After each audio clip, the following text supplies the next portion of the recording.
maybe they can come even down here. There's quite a lot of space down here. And those that cannot fit in, we are streaming this lecture, and everybody has the stream on the web pages and the social media.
So good evening once more.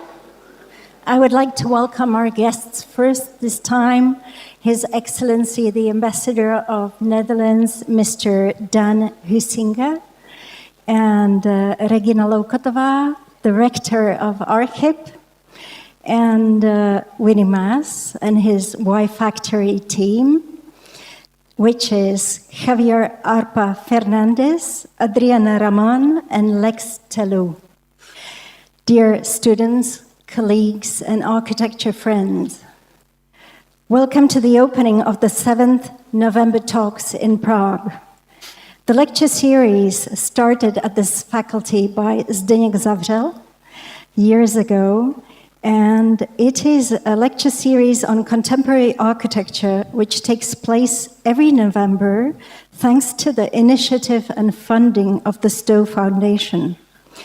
Parallel to our Prague lectures, November Talks are just now happening also in 5 other schools of architecture in 5 cities: Stuttgart, Graz, Venice, Paris, and London. And you can access information about them through the website of the stostiftung.de. As many of you know, our November Talks are always dedicated to a certain overall theme. After the theme of visions in 2018 and transformations in 2019, we explored the theme of taking risks in 2021. This year, the theme we chose is Futures, Time for a Change. We think that with the advent of digital technologies, many new concepts in architecture and urbanism were developed in the last 30 years, leading to new possibilities of performance and efficiency in design, realization, and the use of our buildings and cities. All of that in order to achieve a climate-neutral world by mid-21st century. Our vision of a smart future full of smart cities and smart buildings was recently abruptly shocked by the COVID-19 pandemic, the Russian-Ukrainian war, and the accelerating climate change. The extent of human and natural suffering occurring simultaneously in various parts of our planet has revealed the deeper problems and inequalities within societies around the world than we were previously aware of. This situation forces us to radically reassess our current priorities and models in proportion to our shrinking capabilities and accelerate the need to work harder, faster, for a better, sustainable, healthy, and resilient planet. The question we are, as architects, facing is, how do we imagine this better future? Winy Maas, MVRDV, and the Y Factory is our first speaker, and because he is also the visiting professor for this academic year, I would like to ask our Dean, Mr. Dalibor Hlaváček, to introduce him. Thank you.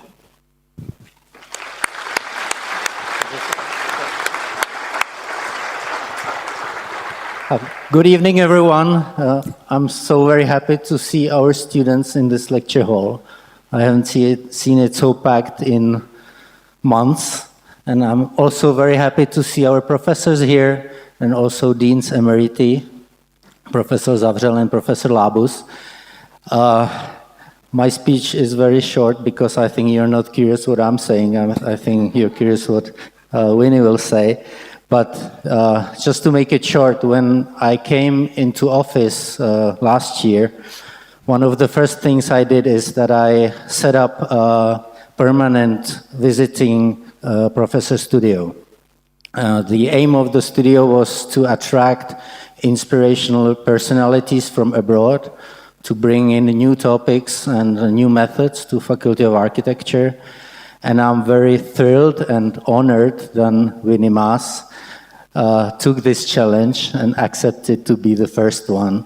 I'm very excited and thank you for being here. Not only you, but also your great team from the Y Factory who gives a lot of effort into this studio. I'm also very thankful for the Kingdom of Netherlands and his ambassador who gave patronage over this visiting studio, which is actually a tradition of a fruitful cooperation between Faculty of Architecture and the Kingdom of Netherlands. So it's also very symbolic that the first visiting professor is from the Netherlands. I think you know Winy, so I don't need to introduce him very much. But before I give the word to him, I would, on behalf of the rector of the CTU, like to give him the degree of a visiting professor.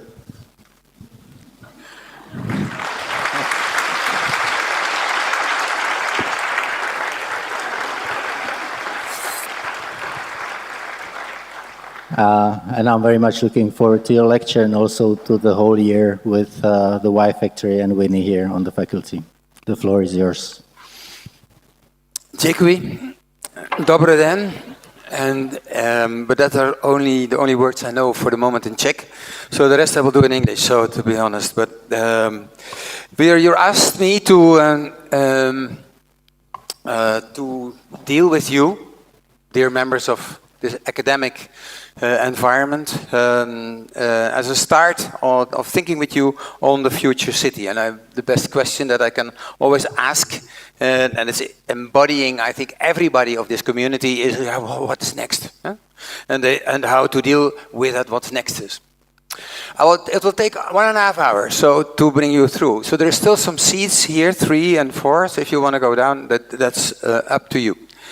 I will take you to 8 chapters to steer you through this logic, as I hope, this series of argumentation to think about future and to give it somehow like a step-by-step method. First, a long introduction I will give. It is at the very moment that we speak, 7th of November 22, I have to think what is now. I see indeed, as Irena was saying, a war around us. I see an enormous drought appearing in our planet, and especially in Europe, that leads to a lack of water. I mean, places like the Netherlands look like Tuscany these days, and our rivers look like this. It causes fires, other ways of dealing with our agriculture. There's an energy crisis, even a crunch. And we somehow protest, but we have to deal with it in a constructive manner. There's a supply chain crisis, where our building industry is not able to process on time so many stuff. And yes, there's an economic crisis, where inflation holds us in our grip towards the future. But there's also an aging crisis. The future is yours. But in general, you have to pay for my generation, which is terrible. And last but not least, there's a nitrogen crisis. Not maybe here in Czech Republic, but in the denser zones in Europe, you can see that nature is somehow winning of other functions by declaring a no to certain functions that surround our nature areas. And yes, there's a governance crisis. With so many things, fear is there, uncertainty is there, how to lead Europe in that way, and how to deal with this kind of newcomers that are surrounding in our place. And at that very moment that this is happening, this book comes after so many years, that the Club of Rome tried to somehow talk about all of this. Limits of the Growth was the title of those moments. And I can advise you to look at this publication, where now so many years after it, they try to see why it didn't happen, why these warnings were not taken that serious, why we still in a world of losers and winners that is actually growing much more. And where actually a radical diversity is a must, according to some of the articles, in order to balance our uncertainty and to create somehow a resilience economically, socially, and ultimately biologically to deal with that. In one of the pleats of this Club of Rome, it says how to live at peace with this ball, with this sphere, with this globe. How to live in peace with nature. And some of you will immediately say, oh, we do that. We have great national parks, so we are safe. We have, but is that true? Why do you drive so much? And why is this electric car not there here so much in the Czech Republic? One could wonder, as a kind of first observation. So in these days of crisis, we need to work on all of these things, I would say. And we need to show some kind of hope, and that takes some courage to make relevant beauties, I would say, that captivate attention all over the world, and that ridiculize crudeness. And somehow we have to find that in different ways of expression. So what is next? Let me take you to the chapter, because I came into CTU. At the same moment that this is happening, I get this now, and I get this, announcement, and I thank you for that, because it somehow celebrates also a long relationship that I have with the Czech Republic. When I was already 23, I sat in buses up to Olomouc to measure all the modernistic architecture. I went in every house of Baba to understand a little bit the logics behind that modernism. And with some of your colleagues at that very moment. And that continued, it has not stopped in its way. So that's nice. But if I do that, and I see what is happening, and I went, say, in June, to look at CTU, and I came in this kind of bustling building, where emptiness was glorified at that very moment. I think it was a specific day, but some people say it could need a boost. There was an exhibition going on at that very moment, which is beautiful, that you show all the things you do. Transparency is an enormous aspect of the academic development of our work. So you see houses, you see more houses. Hey, Baba is back. I see more houses. Whoa, am I in a kind of specialism? Is everything about housing in your faculty? At the moment that this kind of things, the bigger pictures are appearing to us. So what is next then? I see also a certain, why do I come then? I'm not I love houses, but is that now what we have to worry only about?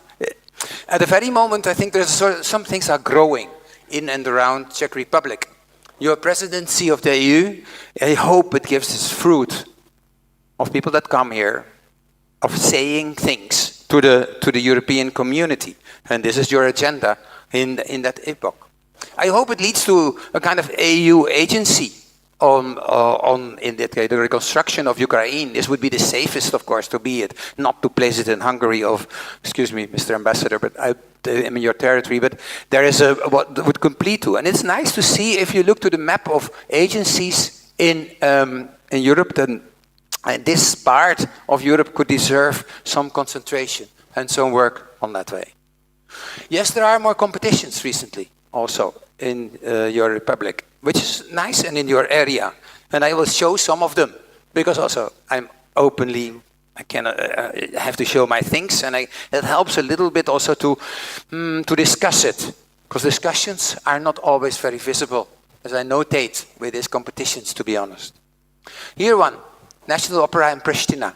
This is not in the Czech Republic, but close by, where this kind of, say, mishmash is called a city. But here there is beautiful, say, buildings like this library that is there. And on this given site, with the natural contours, we had to locate the back of house and insert a rehearsal to place the main theater and to create a generous public foyer, and then make a roof as a big urban amphitheater that opens itself where needed, and that leads to this kind of access and this kind of extension of the park. And this is the image of Pristina, where this tribune somehow appears at that moment in this mishmash, with this kind of crown overlooking the city. It is, I would say, the biggest seat or couch that I can give to the city, and that leads to this kind of, say, the new steps, sorry, not the Italian steps in Rome, but this kind of Pristina steps upwards. What's next after winning this one? 2021, the Philharmonic in Belgrade. You see, there is a kind of movement going on in the center of Europe where you love culture more. I loved with a D, the Philharmonic in Belgrade. Why? Because the director made an aggressive effort to put classical music on the agenda with a fascinating website, where these films are shown endlessly to make communication with the environment, with a campaign that's in Belgrade, which is like, wow, now I want to go to the Sinfonietta, or how to play outside, how to use media to express a little bit what is happening in an opera, and then to be with everybody playing in that environment. That is an example that can come out of a place that emerges, I would say, from a Dutch perspective. So if this is Belgrade, it has two places. On the right side, the classical Belgrade. On the left side, the Neo-Beograd. And you get divided by this, by the river. You see classicness and new classicness appearing in this. And then on this kind of infrastructure with this proud elements that are there, for better and for worse, on that place you have to make this Philharmonic. Wow, that's a good idea. How to enliven such a kind of place, how to react to that. And on one hand, I like that kind of area is different than the classic town, let's be honest. And the only thing is maybe that you should maybe use that language, but then to speak out more loudly to activate the whole theater on that moment. So on the foundations we programmed, all the blocks and all the theaters were done then. We shift them apart a little bit to create an extra space. The lobby becomes also a piece of theater that makes a kind of effort to talk. Then you have the theaters, the classical one, and then you can continue with, maybe I can make something classic. Maybe I can make like a building that is like an amplifier almost on this meadow with a rack that communicates with the surrounding on every level. So that is what it could be, and this is how it could function, and how it could be in the park as in the woofer of the year, one would say, and to express then that this is what you are talking about, and that this is the space, that the lobby itself is maybe the best theater, but of course make beautiful halls where you believe in the romantics of the backside of these halls, or in the night feeling during a concert. It is as if this building tries to learn from the lessons from Centre Pompidou and to create kind of an active communicator with the environment, so that somehow it uses the language of that Neo-Beograd in a much more neo way, is what it wants to see. So we lost. Why? He died just just 2 weeks after we handed in. And this was a building dedicated to him, in a way. So this is the tragedy of time and of future. There is always our kind of heaps, and I come back to that later in the talk. And what is then taken over? If such a courage comes into it, then with all the respect, this is now what's going to be built. Soft, Danish, bit corporate, elegant, but I'm not sure if when you have such a history that you are going into this kind of, say, generic direction. So what is next? 2010, a while ago, Prague, Bubny. What was for Orko at that moment? Look at the city, look at the void that is partly still there on the way, and how to deal with that. I still want to remember you of that moment, that this is how it looks like between Holosovice and Letna, and then this kind of emptiness comes in, and let's make any connection possible. Any street, toop, toop, toop, toop, toop, and you have, this is immediately cool. And deserves. And if you if you start to do this, I can simply do this. I can do a kind of hyper Prague. That is using the language of it, but with every plot is nice. Every plot, the developer has a problem. One could say a triangle. How to do that? Nightmare. So how to do this flinter? But we have to challenge our beloved friends in order to make it more possible. And then you throw in some stones.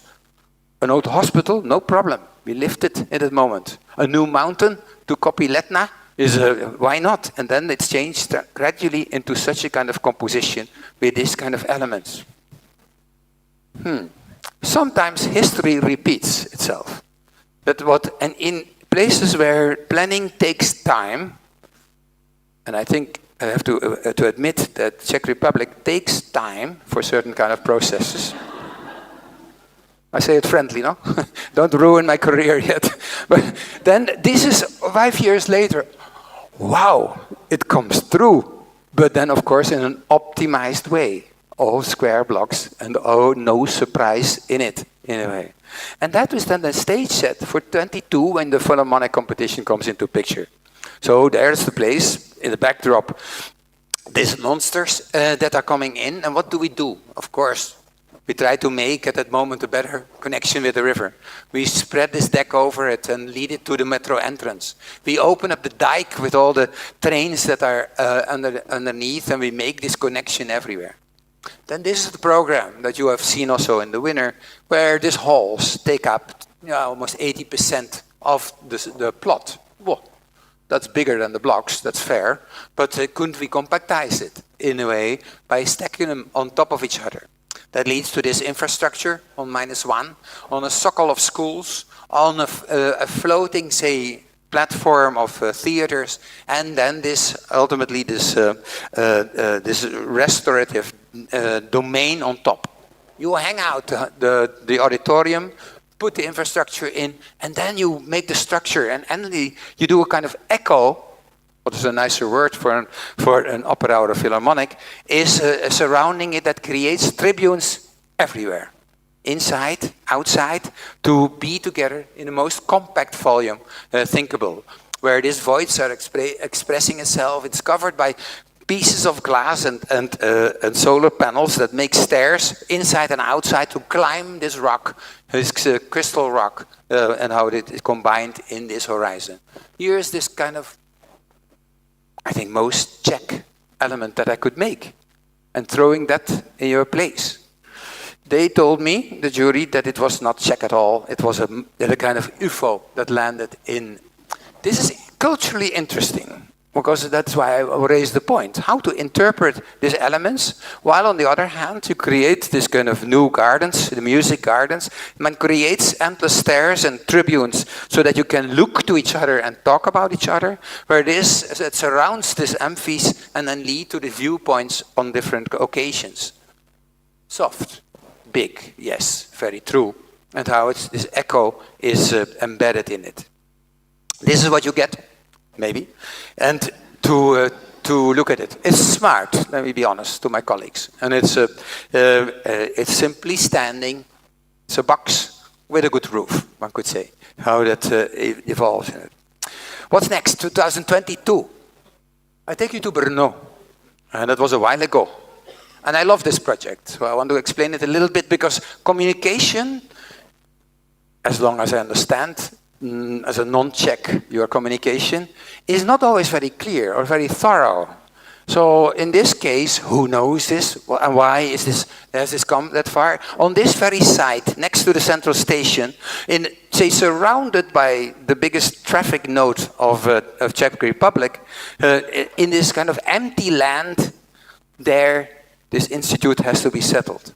An institute that wants to think about the past and maybe the future of minorities, of a Jewish community, and later on with more that are coming into your country and are and because of many processes that are going on.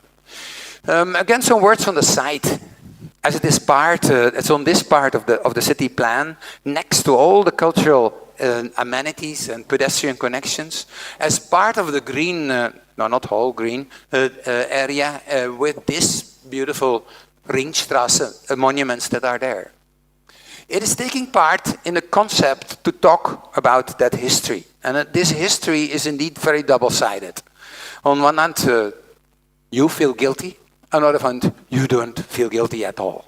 That's intriguing, how to see how that happened in Brno. Brno is then some kind of extra, because the city is quite dominated by the richer part of the Jewish class that formed the industries, and that took basically, I would say, 30% of the city to structure it in all its ways, from synagogues to cemeteries to factories in different modes that gradually are becoming to be reused. And that leads to one of your most beautiful projects that you have ever made in the Tugendhat villa.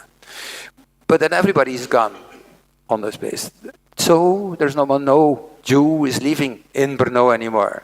I think they were gone, and the soil was expatriated or taken over initially by the Germans and later by your communist government in that way, and that erased that piece of. So I understand that you say, okay, let's memorize it, and better than only such a thing somewhere in a small park to do that study, not only to think about what happened, but also can we create a Europe even more where we love biodiversity.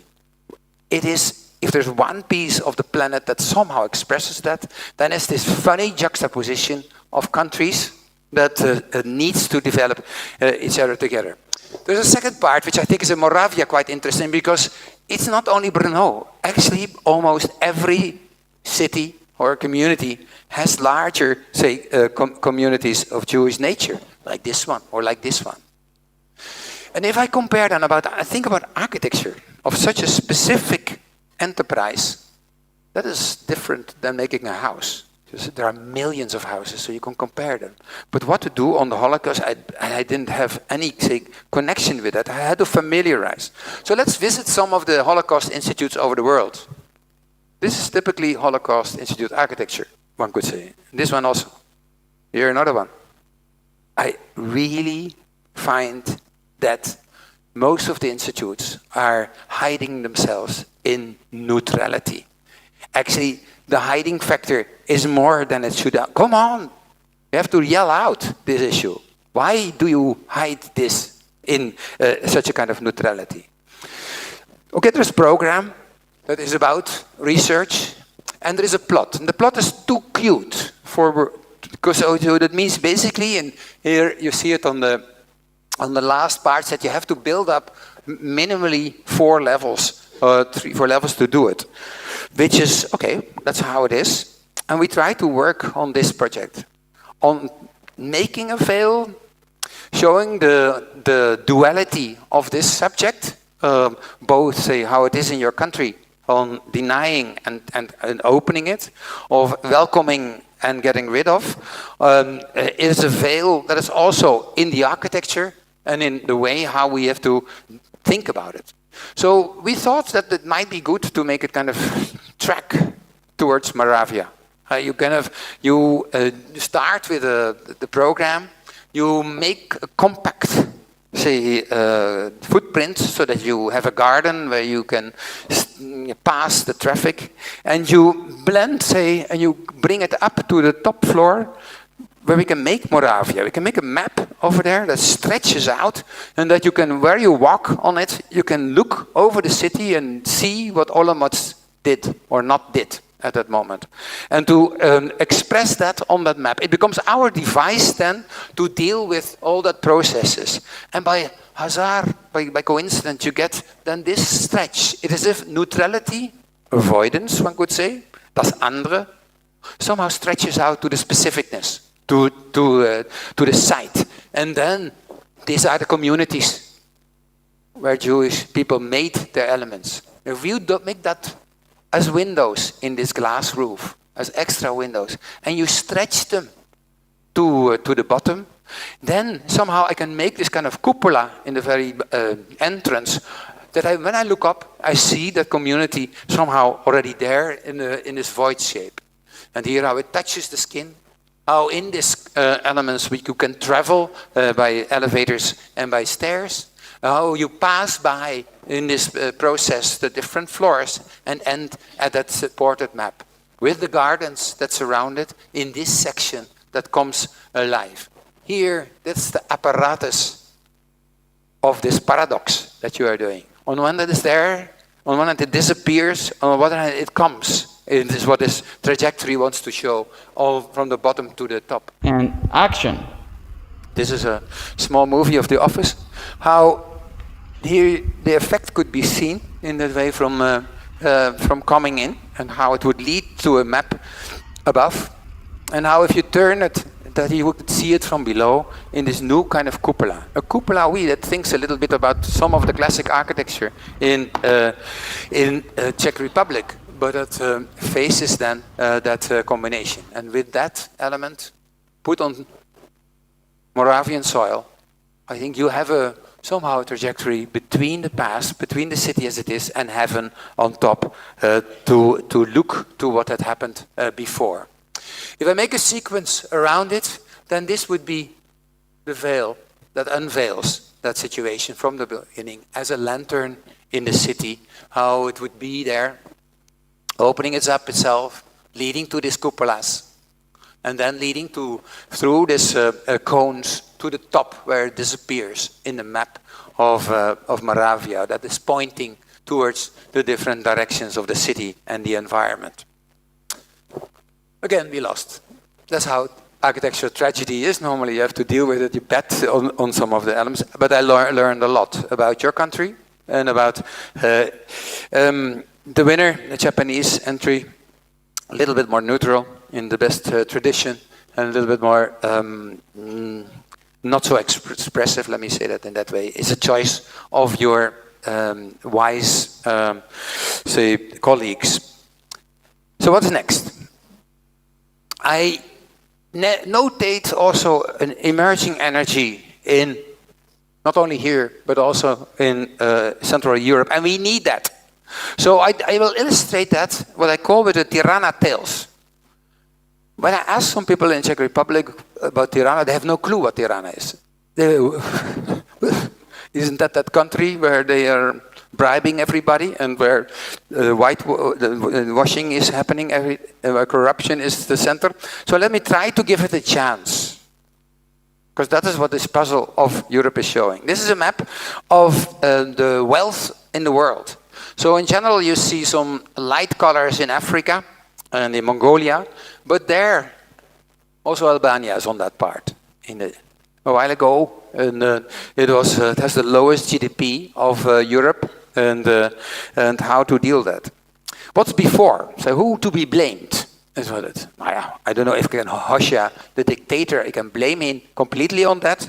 But it's good to look at him, how he, as a partisan, developed his career in the Second World War, how he came out of it with it, how he started to work as an independent country. I find it one of the most funny histories in the that I can imagine, where he could reign for 40 years where he made basically the population love him, where he collaborated with all the political leaders in the world. Every decennium, another hero that he invited to participate in his operation, and that ended up with Mao on that moment. And he built millions of these protectors. A lot of social housing. You have to give him credits. That's worse now in Czech Republic and in the Netherlands. He made a university. He made an army, and the army was not so kind. He made a lot of places where you could be killed, and and then he loved, of course, his own beach and his villa, which becomes soon a museum, where he stayed over with his wife, that were like working together very hard. And then he died, and he left himself a mausoleum that became this pyramid, and a series of monuments in floral photography, how that would celebrate, say, the beauty of Tirana. So what's next? 92. Chaos came into after his death, and people started to get rid of the different, say, statues of him, and left the traces where he was there. How strong can such a reaction be measured? That led in 2001 to an attempt to reorganize a little bit. And an artist became Minister of Culture, for better and for worse. You see him at that very moment, and painted basically some of the social housing as an act of organizing. I think that was a beautiful way of saying we have to change a little bit. And what is the next? 2004, he became mayor, and where he cleaned up this mess from left to right, or this river water system, or he planted simply trees to get it a little bit. It's very contemporary, you can say. That is what is happening. Then he became prime minister. What a career be, and still staying as an artist. And what he did that, you start to work, not only with him, but with more people that wanted to canalize this energy for better and for worse. I remember my first project in Tirana, City Tower, 2002. On that corner there, it looked like this, and then they asked me, can you do also a painting like they did for? So we did. I love Tirana, to underline a little bit the direction, but they chose for this one because the flag is one of the sexiest of Europe in a way, the design-wise. Secondly, this building that is where we developed with all the users, were not yet owners. The ownership emerged from that into this kind of appearance. So I didn't get more than like 2,000 euros for the whole commission, but it was like nice to start with. What's next? 2004, the Toptani. On this spot, they were asked to make a market hall, because we made a market hall in Rotterdam, and some shops and some offices in it. So we made this market hall by using the shops in the beam, you could say, like that, and put some grass over it, and it would look like this, is what it meant. The jury thought it was Zaha who won. Who was this? So that's why they chose. So I had the luck that I did a kind of comparison with Zaha Hadid, that I could win a competition. They were in a way happy it was not Zaha in the end, because the concrete quality at that moment was B15, I think. So maybe pebbles like this, and how to do that. So no, then the engineer said, maximum 2-meter cantilever per floor. Okay, and then you do it and you get this. So that's actually quite okay, we thought. This is a good translation of, say, Zaha Hadid into MVRDV. So that was kind of, and that happens here. You can make stairs to the top. You have a beautiful, say, entrance here, how it looks like. These halls, and how we can use old glass from the country to stuff it up. So what is next?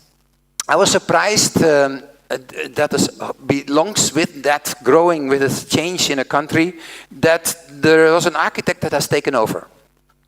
I never got a call or an email about that, and was there. A little bit changed in different weather, but it was built, closing things that I hate. But anyway, it was there. Now let's see progress or futurism in an evolutionary way. That means for you also as students, sometimes you have to pick your battles, be accepted, see it in this kind of hopefully progressive mood, because it's already nicer. 2015, we were asked by a developer to work on the tower on this spot.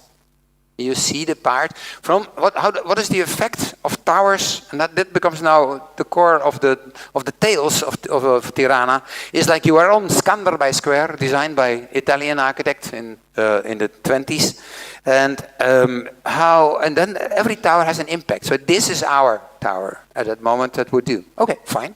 What do you do then in that? So we said let's put the tower towards the plaza as a kind of point of gravity, so that wherever you are, you do something on this togetherness of the tower. So here you see the site, how it was, how we pushed it in that direction. We started to work on a structure of basically of pixels of houses, and we pushed them in and out, and made somehow this kind of emerging country to give it again in the best tradition of their sculptural architecture, to put that in that range, and then you pixelize it with the facades, and then you have this object that somehow say, "Hi, world, here's Albania," and that wants to, with the lowest GDP, works on this kind of development with houses like that, where you can become a neighborhood of every element that works on this sculpture. So what is next? It was too red, and so we have to make it white. Fine. That's also part of the dialogue that comes into this perspective, and that is there on the market. So what is next is I will look in the beginning of this year. After the earthquake, they found out that all the stones in Albania are too soft. That's correct there. So at the moment that you put it in a high-rise, 140 meters, tuk, tuk, tuk, and they fall up. 2 people were killed already in another place. So the government said, no stones anymore. So this is what we have now. They crack, and we use them only in the lower floors, and have to make a gradient towards lighter panels, aluminum panels, which are photographed and turns into a fake nature stone element. How bad is that, is the question. Or actually it's a token of honesty that we could imagine. So I take you to a visit recently to it. Walk on the market, and I see the sculpture appearing. Still the scaffolding over there. I bring you into the apartment, what it gives. First, it gives indeed a terrace. And if you go out, then the vertigo fear is lower, because you can have a terrace next door, another person, you can give the beer or the wine. Further, here's how far you fall in certain cases. So it makes it a little bit more inhabitable, this juxtaposition of, and it turns it into a neighborhood. That's what you can see here, of different expressions.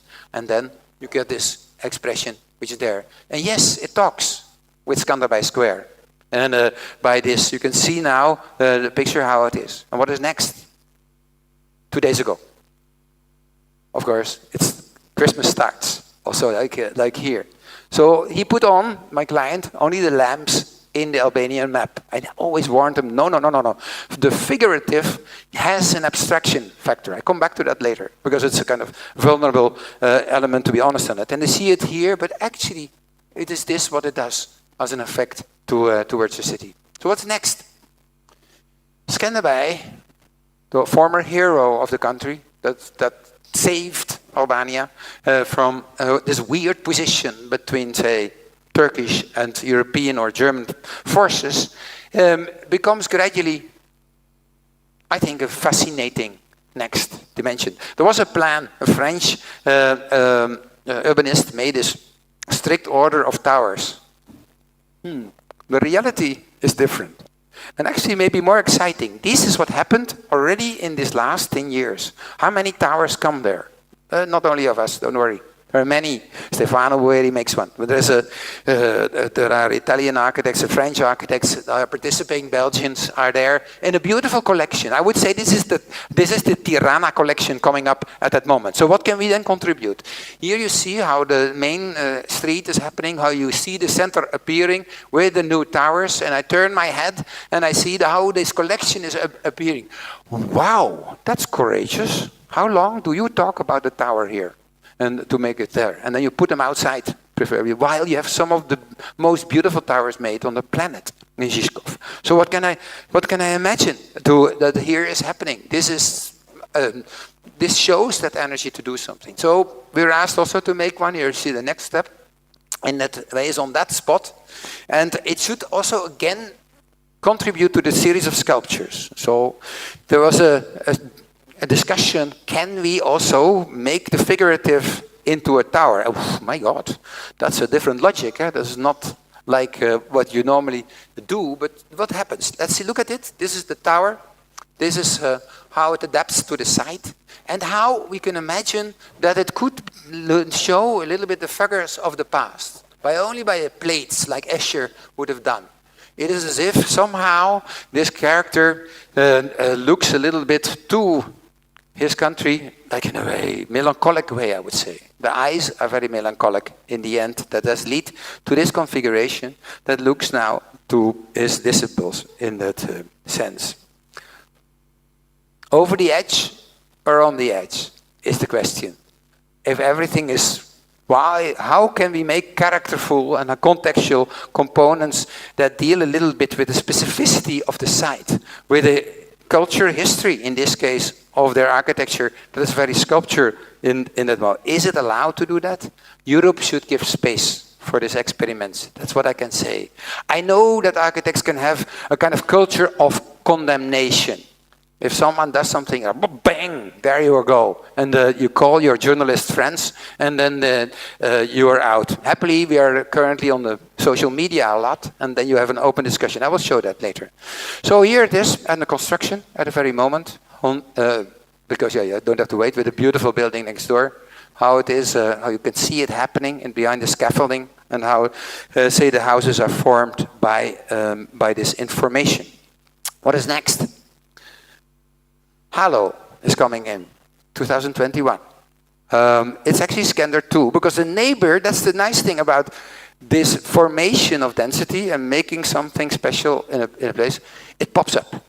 It's, oh, I want to do that also. And so that is then what's happening behind it. Here you can see what the spot is behind Skander, how we can make the offset, how we can bake the tower and do an imprint of our fellow in that way, open it up, and we do a kind of, say, nice, say, landing of this environment. So when this is that situation, it becomes like that. And how it becomes part of an ensemble. They react on top of each other. So you can see this side and how the halo is working, and how you can make more streets full of restaurants and plazas that are surrounding these towers. That's another process than New York, how it happened. So here you have a very active, I would say, discussion on what it could be. So what is next? I take you to this place. If the formation of such a kind of center is a process, I think now also the cultural amenities are taking place. And there are lots of them. BIG makes something, there's OMA makes something. So on this plot, stop, pull back. I add one tower before we go further. And that's on this spot. So also here the next neighbor is doing and wants to make a needle, the needle of Tirana, to show it in that way. Not so high. Let's say 150 in the end, and then to show it, how can we use that also, that needle then to reflect on Tirana. So we make a glass, like in Schijndel we did that, we print it in, and we make a picture of the existing situation on that level, on that height. You can do it by drones, so it's all easy to do. And somehow, wow, here Tirana implodes and comes together in one image that when you walk around, on the back you see the mountains, on the back you see the sea, on the back, and the windows are embedded in this and create this kind of momentum in it. And that it continues. This is not the last one, and for many of my colleagues to do it. Now the cultural component, because you talk about like how to canalize money, and I know how much is whitewashing, I don't know, or how much is, where is the corruption, I come back to that later. So now in 2016, there was a discussion on what to do with this. There was a moment that it was taken over by young people, especially that slide it down, sometimes with some some issues, that have some hurt elements, and how to do that then. So in the discussion, what do you do with such a kind of monument? Shall we erase it? Some people say. I'm not sure. Shall we completely make it, repair it completely? No, Cyrus. So somehow in that process of discussion with many of the intellectuals of Albania, there was this choice to somehow inhabit this situation. Inhabit it with a school, inhabit it with new functions. And repair then the possibility that everybody can go on top by stairs and a lift to the top, by maybe some gliders, and by inhabiting that and connecting it, and by opening it further to turn it into an open space, that would then lead to such a kind of inhabited monument. It was too much, of course. But on the other hand, it helped to discuss, to direct a little bit the discussion between the haters and the lovers, so I could say. And so I feel like a psychologist, basically, to work on that. So what is next? Here you see what is happening. The existing situation, we open it up, clean it up. Tiles are really bad, and how to keep it connected with the stairs, not everyone, because one we kept as a slider, and add the school inside. Connect the landscape through it. We filtrate the microclimate with the scoops that are fixed on it, and we turn it into a public pyramid, inside and outside. And then you inhabit it with a school inside and outside. Craftsmen, young generation, techno generation comes in to celebrate that in the park that's completely reconstructed and on the top. And that leads to this element, this suggestion, inside and outside. So here's a small film. I didn't do it, but that's Albania style within music. Tear-jerking, of course. Remember, students, you have always to make films without sun, because then people believe you better. So, here are the scopes that are there. And the view. First public view in Albania.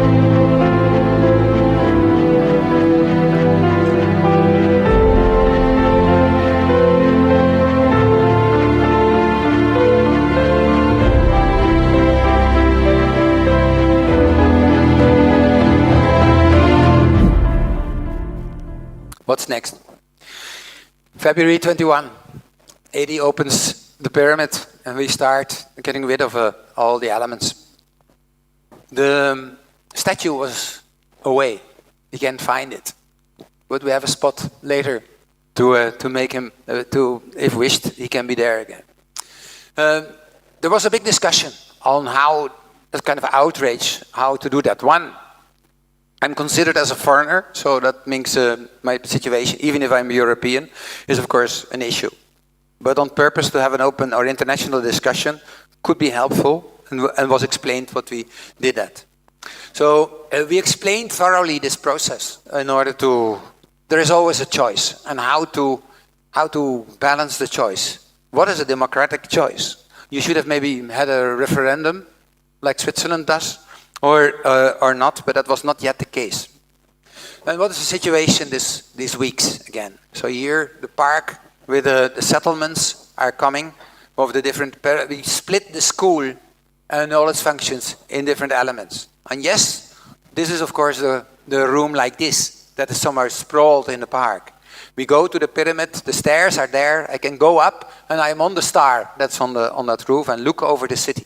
I can go inside, I see how gradually these boxes are maneuvered in this outside space where you can walk around up to the top. And how then also the slider is still there. So what's the next? Discussion on colors. Of it should be more colors, like in the best tradition of Albania. At this very moment, we decided for a rainbow, how to be inclusive, and to tame them down. Not so Dutch, I would say, more southern, to have this kind of connection that is then spread over it. A big tombola in discussion, who gets red and who gets green of the neighbors, and ended up in this composition that is leading to this composition. And we'll be there in a couple of months. So what is next? Some thoughts. In these nearly 8 decades, we have witnessed uninterrupted change. AD speaks to the UN. Transformation, unprecedented mobilization, continued solidarity, and an all-time imperative of the need to work together. As a result, the world has known undeniable progress on many tracks. On the other hand, we must never forget that our journey has been bumpy. Many times, we have also witnessed terrible setbacks and even reversal of progress.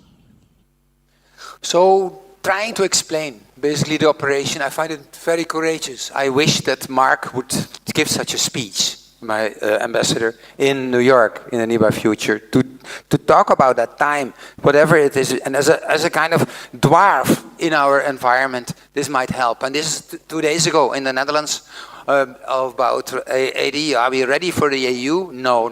Honestly, we're not. We have a brain drain in Albania. People leave.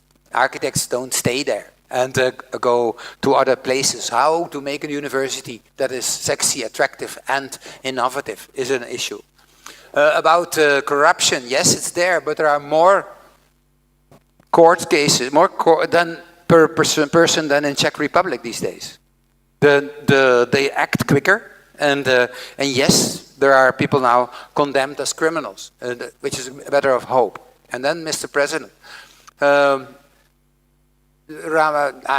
was asked, what do you think now about your situation? He felt to be blessed within Europe, but indeed one of the nicest cultural heritage in the world, and a project that doesn't know yet its equivalent, this Europification. And last question, what can Albania add to Europe? And I love this question. A sense of humor would be helpful to relativate our situation. Wow, this, I must say, can happen sometimes in your country also. This was my introduction. So now let me go to the second chapter, and that unravels then the trajectory, I hope, of the future in a more theoretical way. So here I will go. First, some word on the actors. MVRDV, some of you know. These are people we work with. This is our places where we work and our existence and our projects. Then the Y Factory, some of them are here, made in Delft with this tribune to invite people to speak out. I think that's the best culture that we can activate in our environment. And every day when with our students in this week, we are working on it. The speaking out is a way of thinking, is a way of making decisions thinkable. It's a time to make models that paint the future, that paint the research that is needed, and to publicize as much as possible, to share the knowledge that we do, and to talk, yes, with all these people that make our environment. You should be active. To also go into politics. Don't worry, you will not be eaten. You are so powerful in your discussions to do that, and that's what we try to do. We only want, I think also it's nice in the academic world to concentrate. So I know that research is needed. And in bachelor, you're able to develop a kind of supermarket of knowledge by giving all the professions a role. In the masters, I think the place for research should be given to experience that, to take it with you with the bigger questions of our times. We concentrate on the future city, not more, not less. And how do you study that? So here you see a triangle of how we do that. The most important is the model. An abstract city, average European, no name, with an average program. And one parameter, you show it on that city and it changes. If you have only flying cars in the future, that goes like this. So that is how this model zone is developed. Secondly, of the viewer, where we look a little bit to the situation as we face. And in our studio here, we are doing that. We look to the Czech Republic. We contextualize, for better and for worse, in the situation. I'll come back to that later. We work, and then the last chapter is the controller. Is it the open source? It's the parameters that you have. You put them in order. and then you gain knowledge. I believe in computer science, in scripting, in Grasshopper, and all that surrounds it. You know, and you have a very good department here at the school that can mobilize you, can help you to master a little bit the complexity of this kind of quests. Then we work, yes, in many, not only in Prague, but also in Melbourne, also in Zurich, in order to, or in Barcelona, to work with each other, because you cannot do it alone. I think collaboration is so important that to hear and learn about it and to be criticized. And that leads to publications. This is a series that, and I'm happy that your school is also contributing to 1 or 2 volumes in the coming year on the projects that we try to do here to make it more visible and to extend it. In that way also it gives something for students also to, it's not only in my closet, it's also out there. And yes, in a complex research you have other kind of roles. You behave more like a team, like a filmmakers group, where in the end the whole role, who did what, is explaining these operations. You cannot do it only on yourself, is what it says. And then the future city itself. Now we go into the content, after all the methodological component and the introduction. This balances, obviously, to use and paraphrase some of your thinkers, of a world between utopia and dystopia. We cannot, and let me go into dystopia first. Because normally if you make an observation on a future of a city, you use trends. Gradually it becomes that. Gradually it needs more green, or gradually it needs more discussion or on elements. Trends, but trend breaks become more and more important in our society because we want to be resilient. So and how can we do that? For the Dutch government, we showed shocks in our thinking, shocks in planning. Trend breaks is what it could do. That lead to this book, where, say, this design of shock or anti-shock design, the resilient movement comes in. It is always with fear. Fear and spatial planning has an enormous relationship. Because, no, don't build too high. It's the no factor that more reigns our cities than the yes factor, somehow. That's weird. I'll come back to that also later. Fear of waste, fear of losing, fear of sprawl, everything. That's the fear of power, fear of climate change, fear of recession. That makes this. And then the trends are there. Trend breaks, as I spoke. And we try to imagine different trend breaks in order to understand if we need to adapt. So there were a couple of shocks. Sea level raises, yes, but drought, as we see. This is 10 years ago, this book. So it could lead to other kind of Venices in the nearby future. And that could lead to certain zones in Europe where drought will dictate that soil or subsoil. That leads maybe to lower compositions of our rivers and our lakes. We can imagine that there will be crisis in our food industry. And that has enormous backlash. Imagine that there will be a milk crisis and all the milk products in the Netherlands would cease to exist. Synthetic soy milk becomes more in fashion to do that. And that leads to another kind of countryside in the Netherlands. We were talking about what happens if there is a disease. What 8 years later happened, basically, after this book. What could that mean? That in that disease you declare emergency of the avian flu. There is in the pandemic, there is a lot of kind of quarantine measurements. The Dutch are going to live apart more and more, the tendencies that are there, and in order to have another kind of urbanity. You have been talking also a lot about like living in the countryside, and somehow with new technology it was there. For the moment, I think it's needed to think in terms of density, because especially in Northwest Europe, there's not enough space for agriculture, forestry, and water management. So this density helps on the short term to solve some of our problems in terms of ecology, to do that.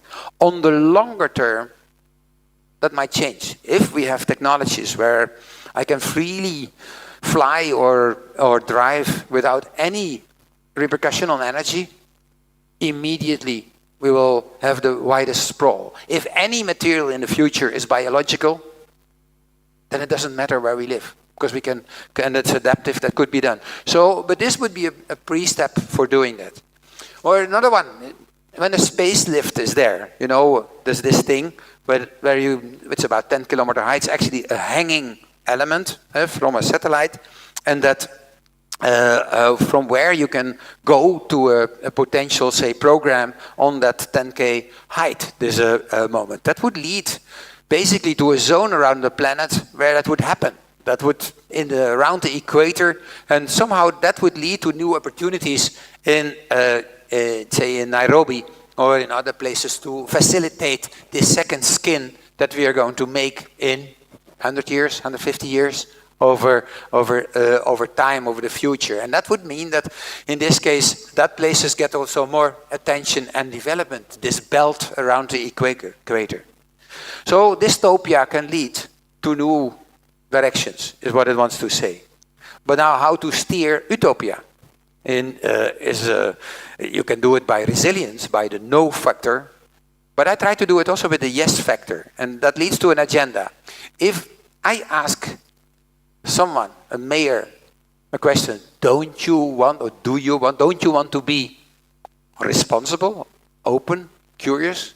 Most of the mayors, don't say everyone, says yes. And if you ask them, don't you want to be green, produce energy, produce water and food, oxygen and biodiversity, no one says no. In a Europe that is changing. And then you can make a list further.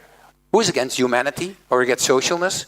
Who's against intimacy, but also be open and accessible?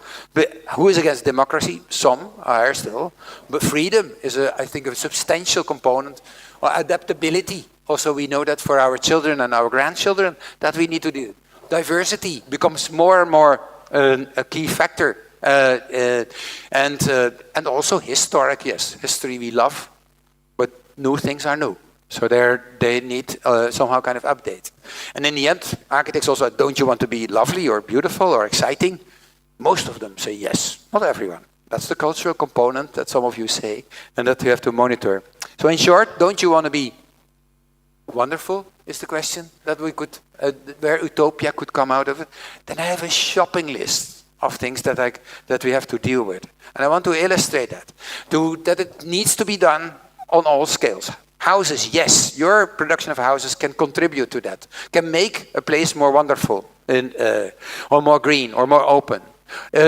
Toilets could be better if they are reproducing themselves on the spot. Then I don't need sewage systems anymore. But it has a magnificent effect on that way, all scales. And yes, our cities should do that. So what I will do now next is to show some examples. Chapter 4, open. If we want to have a society or a city of the future, we want to breathe. We want to breathe in cultural terms, and that was part of this shopping list that I read on top of it. And I show you some projects that are doing that. Porosity was an attempt to attack these monsters that are produced over the planet. These towers that are so introvert. There's one door, you go in, you go to the lift on top and go back, and that's it. And what can an architect do? Windows, a little bit, crown on top, but so boring and so asocial. So when one student made this Lego tower, and he said, boop, that was actually so beautiful symbol. How can we open up our environment? And what we try to do in this film, you see how if one student asks, can I, for instance, open the tower in step by step? As a kind of pregnant tower that turns it into this kind of central openness. If I can cut the tower, then I can hang wash in between everywhere. What is doable? If I can turn it, I have this beautiful porous element. You can do that in neighborhoods. I can do that in blocks like this, step by step, from nothing to maximum. Studying the amount of steel that I need, the amount of openness that it creates, the wind factor that comes in. That's what they studied. And if I put that in order from 0 to max, then I get this. Or here again, how it opens itself in the heart. And put them all next to each other, then I get a city which is like wonderful. This is more scientific or systematic than Manhattan. And so that I walk in the street of, say, the pregnant towers here on the first order. Or here, this kind of parasite towers that I could imagine. Or the street of polite towers, stairs that bring you up from the bottom to the top, yes, you have to counterbalance it, and you have, in that way, a very, say, a human way of making a tower. That leads to that kind of city. So what is next? That was post-scripting, I would do. You start with intuition, what can you do? And then you do afterwards the scripting to put it in order. You can also do before, so pre-scripting.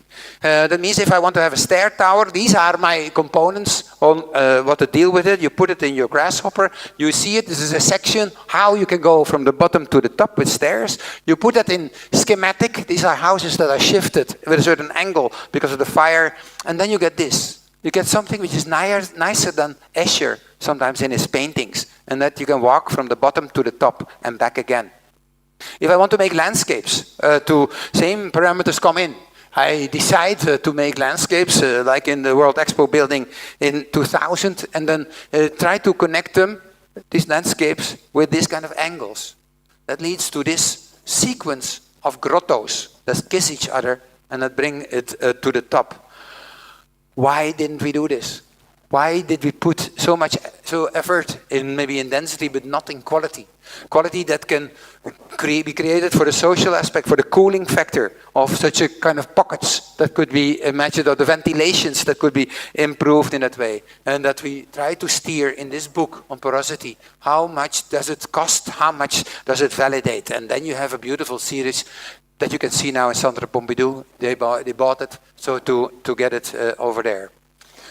We did something on it. It is doable. I think in the Mirador in Madrid, we try to keep one block out in a floating soccer field over Madrid that cools the city. In 2005, we built Parkrand in Amsterdam, where these kind of pockets were inserted in a slab building and lead to these collective spaces. In 2006, we made Celosia, where blocks of 4 units of houses were like pop, put out, and that gardens would be in between, so that that filters the air into the courtyard of this enterprise. So porosity is possible. Even after Le Corbusier, 50 years later, you can do, because this is very Corbusian, to do it. So what is next? I think the market hall, I want to see that also in perspective. That you use 2 slabs of houses and let them kiss each other, so that you have that they span over a space where you can, where groceries can be bought and where you can share it for so different, say, types of food and types of, say, celebrating that. You span it over, and you see how in this painting that we made is of the future of Food City, to make the windows, and these windows are actually and expensive, but so important, because these are the here the private sheikhs, the public, or the investors below. They control, these 250 windows, control that the guys downstairs behave a little bit kindly. And they become like paintings in your bedroom, or in your working room, or in your patio on the top, where you can look down and your kid can play safely floating over the city. I thought we had that chapter already about fear. That was over, no? Technology can do that. So this is how it is, and how also part of the porosity chapter. PowerPoint 3. So where it is here. Aspect number, I think the one that you would love maybe the most, but then I come back. What's next? Freedom. It was on my list on that. And just some words before. In 2004, I made a small diagram about the migration world. If you look in that book and you see this chapter, then it was based on like looking, if we would open our borders, what would happen? So if you see the richness of one country, in this case the USA, and you divide it over the per capita, then there is a certain amount that expresses the wealth in a very simplistic way, I know, but just to help a little bit this controversy. China at that moment was basically in the very middle. Sierra Leone would be just almost nothing. And if you open the borders, there's a tendency of equilibration by 2 kind of streams, by people that move to something else, and by kind of import of people that go there to invest in those elements. That takes time. But in this equilibration would lead that the US would grow in this, that China would be more or less the same, and Sierra Leone would be empty almost. Then this would happen over the planet. Somehow you see two clusters appearing. Europe would be denser. The Netherlands, 55 million people. Finally, we become a little bit like Germany. So and Czech Republic, not so much, to be honest. Relief. So but it gives another kind of composition and relativation. Ideologically, I would be not against that. But fear dictates these norms. What's next? May. You have read it in the newspaper. You see this. This is the change in Europe because of opening up our borders. Ireland grows. Belgium grows. Blue still. France grows less. Dutch grow bigger. Finland. Germany goes smaller. Czechia, smaller. Estonia, dramatically smaller. Romania, 30% gone. Greece, Lithuania. So these are the expectations of that map that you have to deal with in our... I think it's fine. Please, this is the project that we are facing. That's liberty also, and freedom to go. So what is next? December 2018, we made this book, The Vertical Village, which tries to express another kind of way of dealing with this kind of production. If we build this sequence and you come as a couple and you look to type A, type B, type C, everything is the same. What can you do? Then only square meter will govern the cities. This is stupid with a generation that is more about diversity than ever before. So if you ask these people, I make a block, what do you like? And they choose this kind of houses, then to build on top of it or turn that into the new, say, block. Wow, this is what I dream about. Here individualism comes together with collectivism. Here freedom settles with responsibility of a dense situation. And if that would be the juxtaposition, this would be the in-between space, porosity, I showed it before, to say what that could be, this vertical village. We try in Shenzhen to do that as a kind of message towards these other towers, which I really think that they are stupid to make in that way and try to make a vertical direction. We tried it for a long time in New York, and now it's just finished in 181st Street.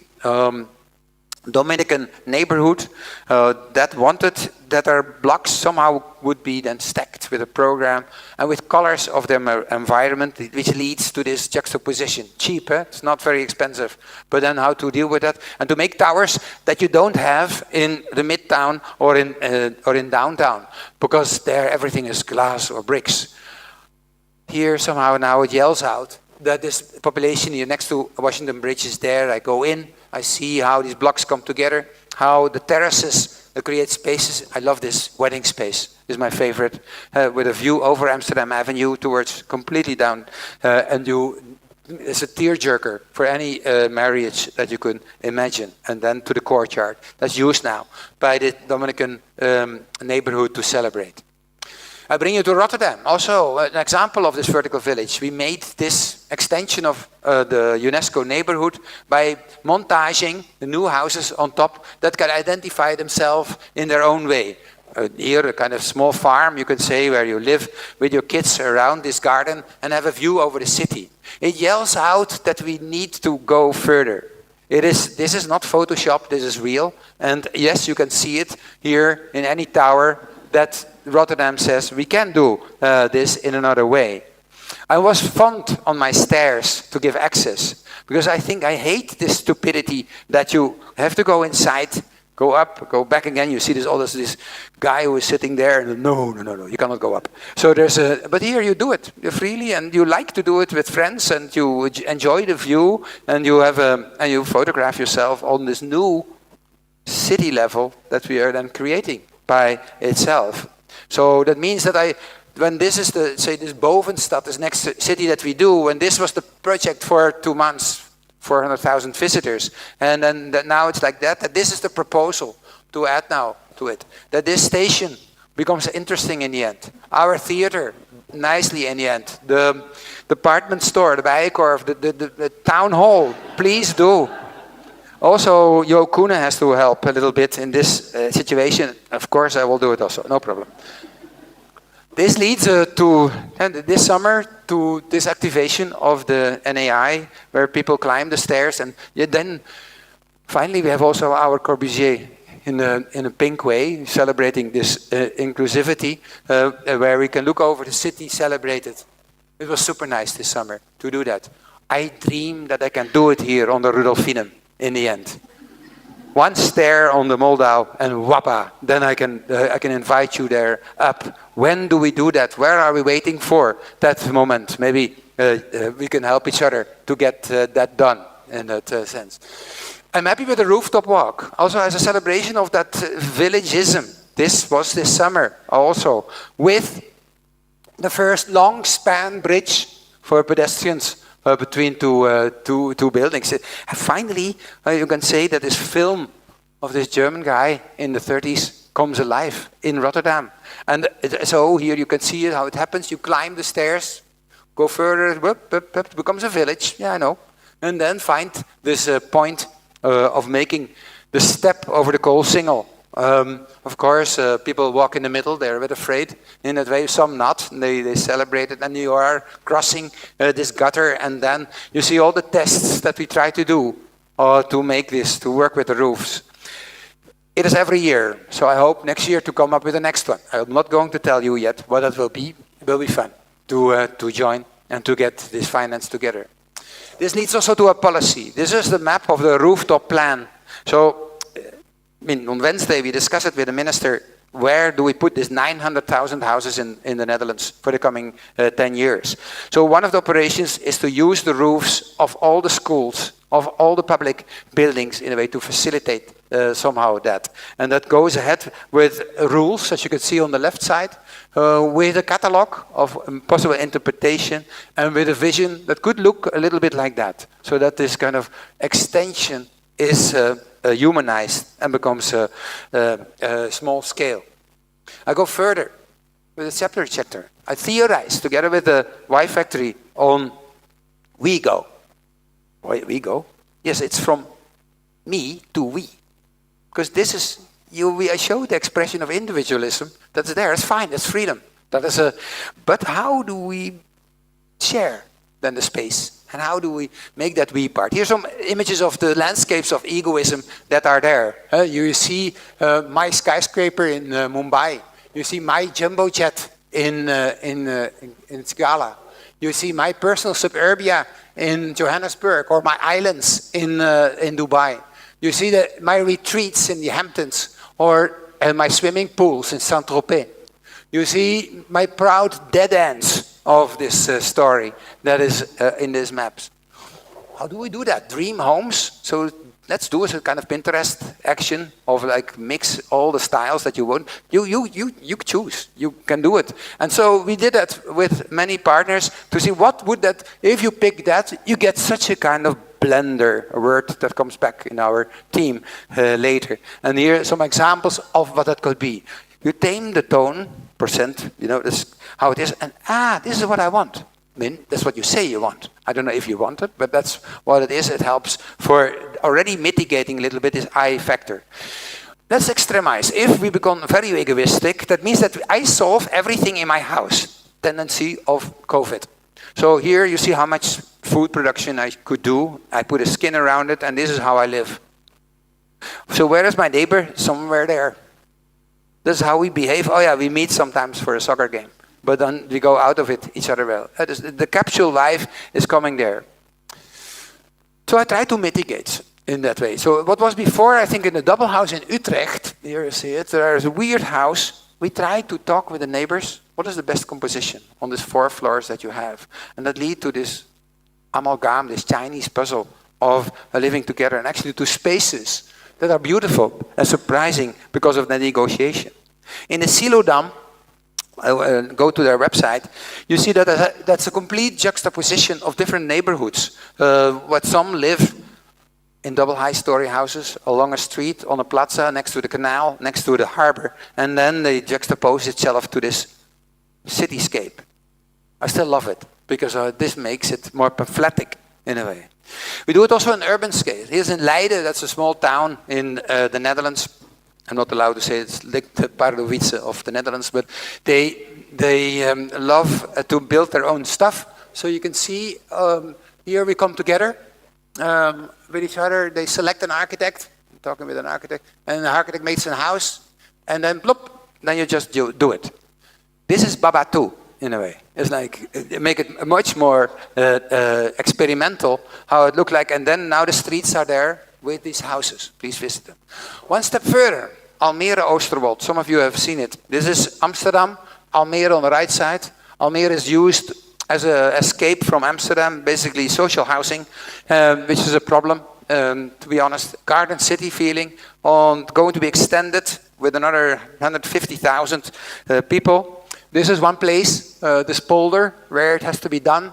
So what we do, we keep agriculture at program, but you always have to do a piece of the cake. So you make a house, you have to do also to have an innovative, other kind of way of agriculture comes in, urban agriculture. So we monitor that by this software that is visible on the internet, and then you can develop alone or with more people, smaller and bigger. It always have the feeling that you are surrounded by agriculture, and you have to solve your own elements. The ground price is low, so what we do, if one plot is behind you, then you have to give the access for the neighbor behind you. That is in the rules. You have to solve your own water system. Currently under discussion in the newspapers. And you have to do your own energy. We transformed the energy companies in such a way that in this area, for ultimately 20,000 units, there is not this law that the government needs to give you the energy. This is article number 2 in the Constitution. So there was something. But then you can make what you want. Any shape. So you start here. This is a beautiful theatrical composition. There's a simulation, a Barbapapa house. There's a round one. And then you have to go. Urbanism, I cannot predict. This is literally off the grid. Not only in wording, but also in aesthetics. I drive around Barbapapa, I go around the cross to reach the other one. So this is done in a sequence in time that it grows until there. There is a website so that you can gather. There are people that group, and then they start to develop these pieces. They make a piece of agriculture. Here, some filters are made. The houses are done. This is the hydrophyte filter that comes in this area. This is staged by her. She's basically organizing the whole process, where you see the initiatives, this map, how it grows, and then people start to build. Beautiful, beautiful. Yeah, there is a road making, how it goes. This is the main street. One starts, then the other comes, then the road goes further. Then this guy wants to have more plot. So that's how it works, and that's done. Basically, how it helps. Of course, people don't know how to make a road. I know. So they organize themselves. They, I know this is highly under discussion in your country, but you could imagine this. It's somehow beautiful. So the pensionados of different kind came to help. They worked in a road society before, so now they do it. So here you see them at work, and they help to orchestrate any juxtaposition that comes alive. No sanitation, that means this kind of filters that are done in different ways with plants, with the whole cityscape. Heat pumps are everywhere to rain this new domain. New experiments are done by this Earthship couple that makes with these tires their house. There is Dacias where of architects evidently that produce these combinations to make it work. There is one client that makes this group house, beautiful thing by the way, with a farm on top. A specific pensionado that wants to make this loft homes, very cheap, that are there. The farmers come here. It's the person that has his orchards and makes this stuff. There are vineyards. There are chickens that are produced. There's a market now, all organized by themselves. There are chef's tables that come in, and yes, there's also a school under organization. Is this good or is this bad? I think within the landscape of the Netherlands, it's good to make somewhere a place where you can do it yourself in order to see what comes out of that experiment. What is next? Let's do that, bring that also, because here people have to live together and make it together. So maybe forest, half. And but what happens in density? So here, a next chapter of the ego city, or ego city, a test with students, 17 students, 70 architects, 17 clients. Here you see the clients. And they have different dream houses. This is organized by this Pinterest exercise that I was expressing. Here a lazy guy that wanted to have a bowling alley and a bedroom, and which came out of these descriptions and this kind of modeling. I can do that also with immaterial character, and that leads to that house. So here you see all these dream houses. Normally you put them in a landscape like in Baba, so that it's free, nobody against it. But the interesting part, can we make Baba in this way? That they come together, and that the vertical Baba comes alive. That can then be a game. So we did different games to test that. And I show you one, the blind game. So here there are 17 participants are fighting to save their ideal. You start with it, you don't see the others, how it's going, and then it reacts on it over time, and how it in 20 minutes you're done. So this, of course, you have to be an equal gamer, that is fair. And here it's followed by the infrastructure. That comes and that follows always as an artery the composition. It's interesting to see how I would say what is the rate of say happiness that comes out of it. So in this case, you can see that the blind game is quite a good tool to work with that high percentage. That leads to this composition, this beautiful pattern of housing. Oh, I wished we could do this in somewhere. So that near the infrastructure part. But imagine that you're here in this purple house, and there's a corner in your house, weird corner. The neighbor must be weird also. So not only it negotiates, but also it hopefully makes you curious to go around and to find all these treasures. So we try to build it in Eindhoven on the design week, test a little bit on scale, access, and all the problematics of ductworks and bedding, and how that could be imagined in that way. So it can be one step further. That's, I think, futurism. You make it always, you explore a certain freeze, and then you go to a next step that you lead to it. So we were like, can we do it on the go? On the go, because then you can change it around. Let's imagine for a moment a hotel there where that, if this works, there it is. No, this doesn't work, don't matter. And where we can adapt it over time. This is balanced on this kind of, say, scripting. Here I am cooking, and how much space do I need for all my movements? It's analyzing. Here I cook together, and how much space do we need together? So if you look at the organization of every house, what it does, this is how they are interrelating in time. So what neighbor X is doing and neighbor Y is doing. Here you see that how it is moving in the program to see the conflict. So in black, there are conflicts. And so in the seeding process, it's called in scripting, you find out the least amount of conflict. So it runs, hey, this is a good seed in the end. So it says where it optimized this combination. You try to simplify it, 3 to 2.5D, and then with this technique, this is over time how this process is going. So we do some boxes that move. This is a vertical section or elevation, and the boxes move to find their way on rails that come on the side. I will show it in a minute, to find the best, say, composition that belongs to that time of the day. If that is happening, poof, then there is a typical Friday afternoon. Most people come at home. This is the network. Some people are at home already and are cooking. There's one working on some things. So they group themselves and give this your access to your house. I don't need stairs. I move to my zone, there.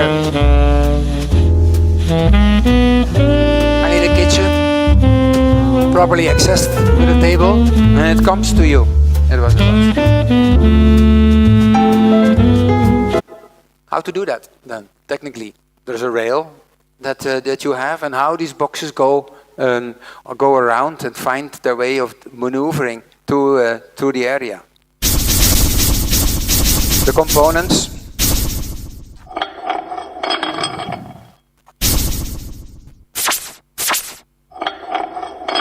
And now it leads to this prototype that we make.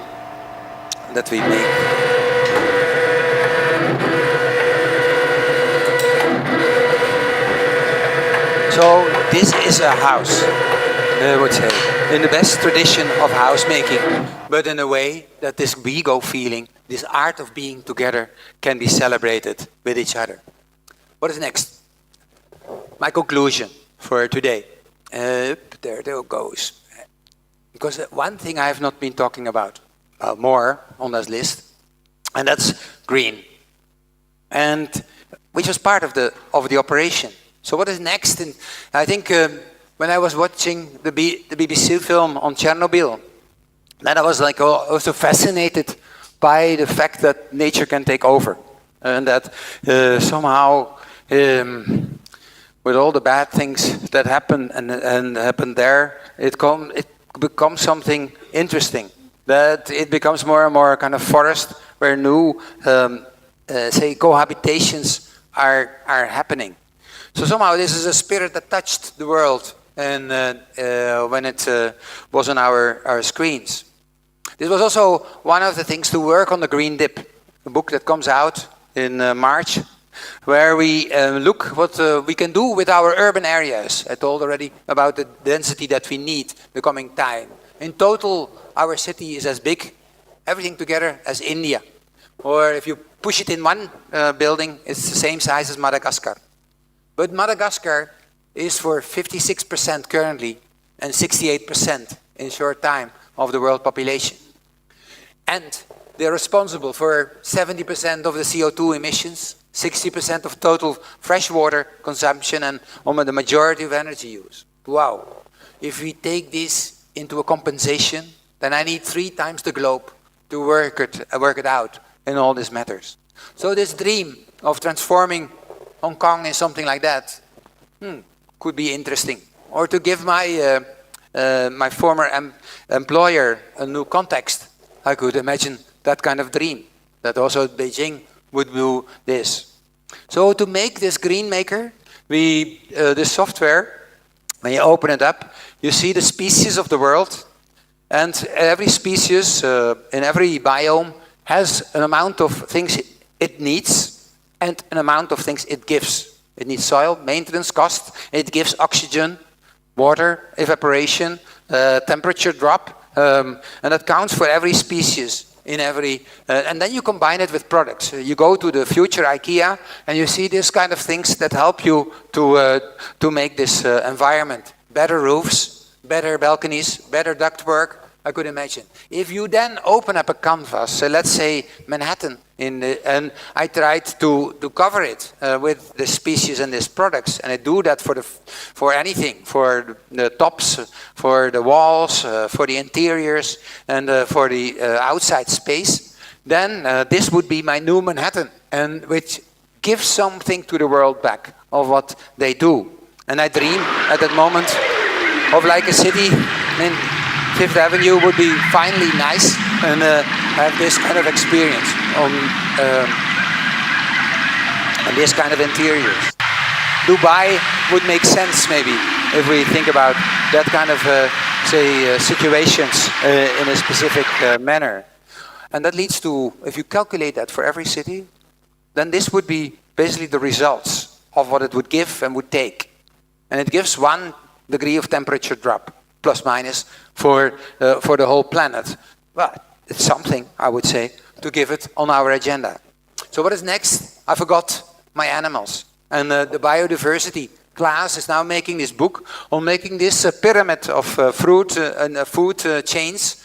And if I want to have the bear later in Bratislava, then I need that kind of amount of animals to do that, and that kind of space to do that. It calculates that, combines it with products, how to facilitate the bear or the smaller animals in it, and put it on the canvas. You see, again, a repertoire of new products that change the facade in a new habitat, here of a wolf, and the roof for it, and also the interior, other kind of walls that facilitate fishes in this case. And that leads to more beautiful cities, where these people and these animals can be also my clients, is what it wants to say.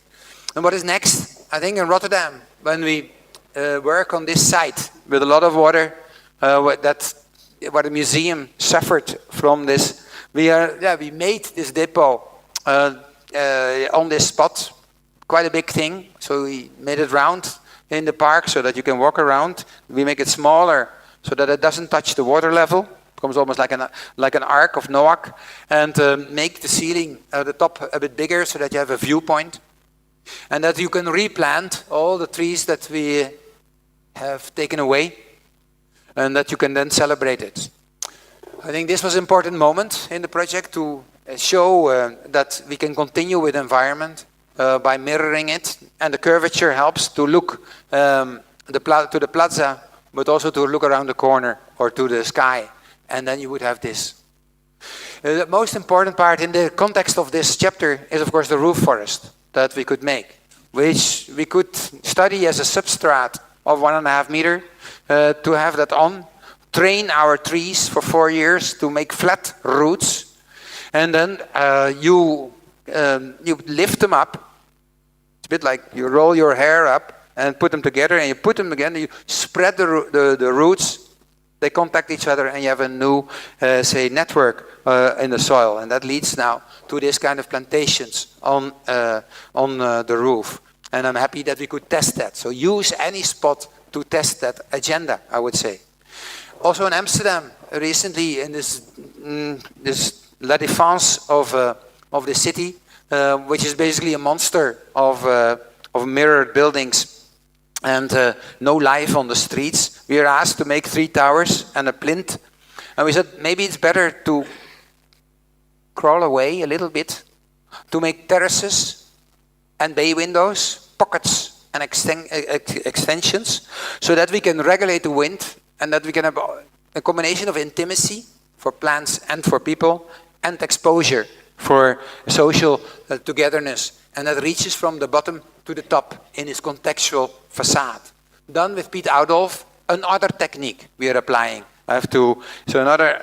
Which makes this into an object in this landscape that commends the city on that way by this coverage of nature that comes alive soon. Some of you have seen it and how it's now there.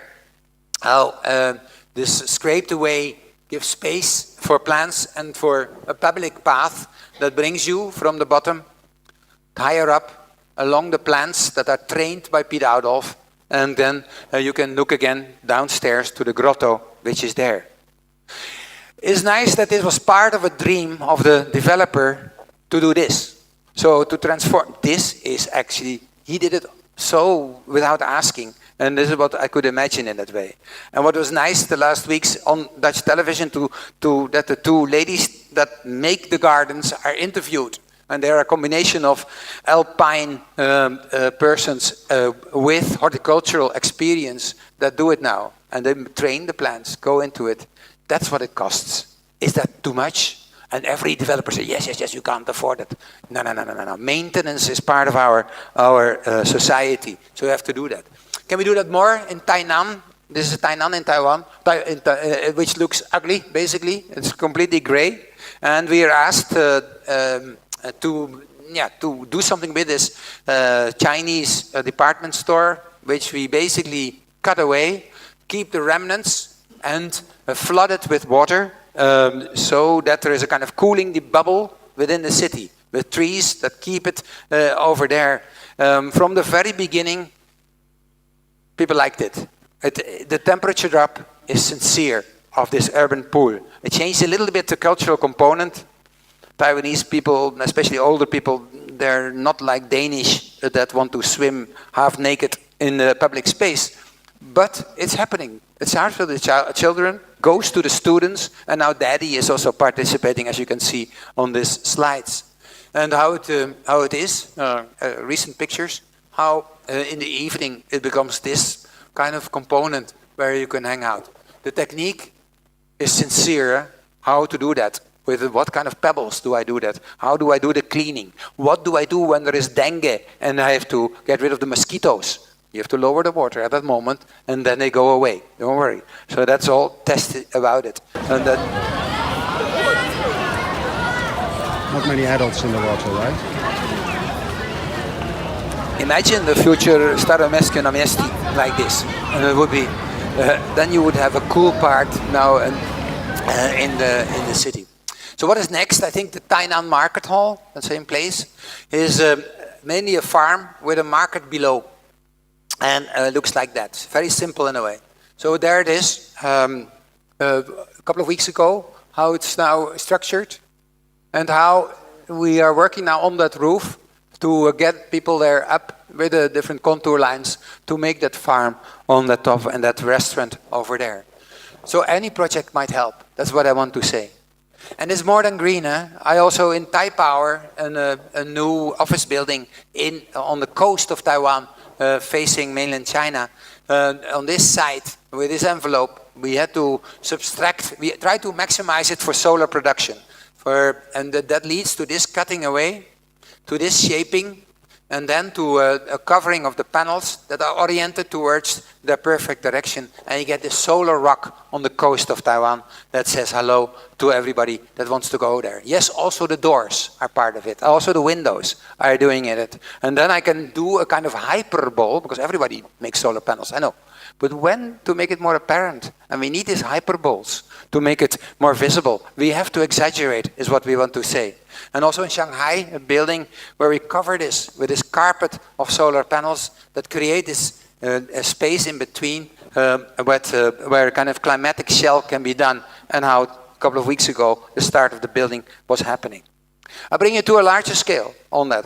The Almere Floriade. Some of you maybe have been there. It's again in Almere. I'm not going into it. We won this bid 10 years ago with making a horticultural World Expo on this site. This is the site as it was. On the right side, the center of Almere, designed by Rem Koolhaas, and on the left side, our extension of density. So this is the view from my side to Rem, and this is, I dream about, is the view from Rem to me, in showing a little bit the change in time that we are facing. We did it in this way, with this kind of island reconstruction, where I believe that plants should be the main and key factor for the show, but also for the life aftermath. With tulips, yes, with wisteria, with oaks, with bamboo, using the different techniques, and that every species is on a plot. And they come together in this puzzle, so that I have a good orchestra space, or a better sport, or this is, I think, the best clubbing I can imagine, or the best sleeping. And if you juxtapose this in endlessly, I get this collection. It's what it wants to be. If this is the site, here it shows. A mini grid city, tiny grid, only 20 by 10 meters, where I can expose these thousands of species to everybody. This is the map. These are my main drivers. If I go closely, alphabetically, here all the species are shown and placed from A in the north to the Z on the left, where they love the buildings, or the buildings should love them, and where this is the view from the boulevards that surround it.